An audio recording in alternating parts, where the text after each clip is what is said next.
देश में corona virus के मामलों पर फिलहाल ब्रेक लग गया है। ऐसे में कोविड-19 वैक्सीन की 2 डोज के बीच के अंतर को लेकर बहस फिर से तेज हो गई है।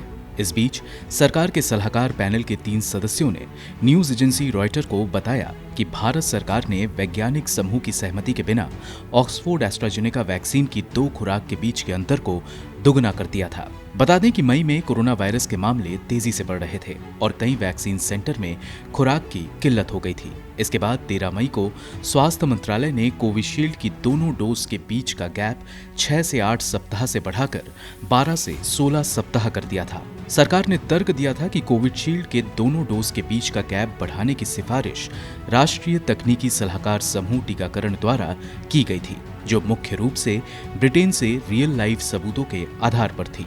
अब सरकार को सलाह देने वाले 14 मुख्य सदस्यों में 3 सदस्यों ने रॉयटर्स को बताया कि इस तरह की सिफारिश को लेकर निकाय के पास पर्याप्त डेटा नहीं है।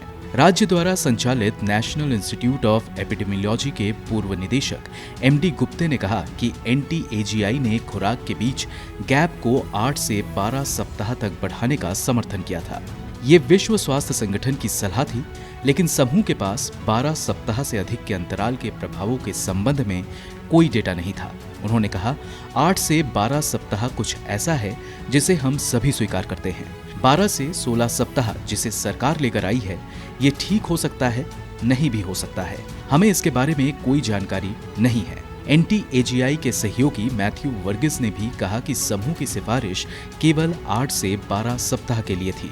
वहीं दूसरी तरफ स्वास्थ्य मंत्रालय ने कोरोना वायरस महामारी पर NTAGI के कार्यकारी समूह के प्रमुख का हवाला देते हुए कहा कि खुराक के बीच गैप बढ़ाने का निर्णय वैज्ञानिक प्रमाणों पर आधारित था।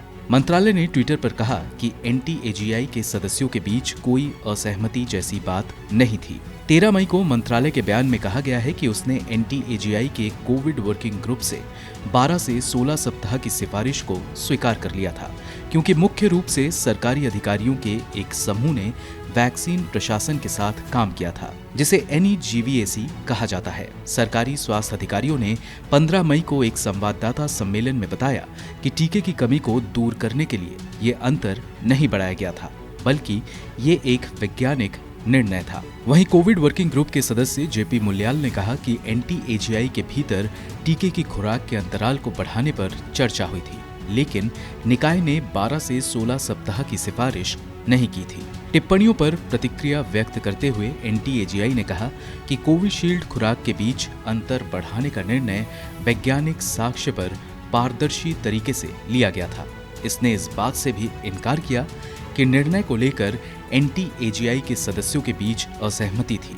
NTAGI ने एक बयान में कहा कि भारत के पास अन्य वैज्ञानिक सबूतों को देखने के लिए एक मजबूत तंत्र है। स्वास्थ्य और समुदाय की सुरक्षा को सर्वोपरि महत्व देते हुए ये निर्णय वैज्ञानिक रूप से लिए जाते हैं। बता दें कि एस्ट्राजेनेका वैक्सीन यानी कोविशील्ड, जिस पर लंबे वक्त से बहस छिड़ी हुई है, वो भारत में 257.5 करोड़ वैक्सीन खुराक का लगभग 90% हिस्सा है। ब्यूरो रिपोर्ट, गो न्यूज।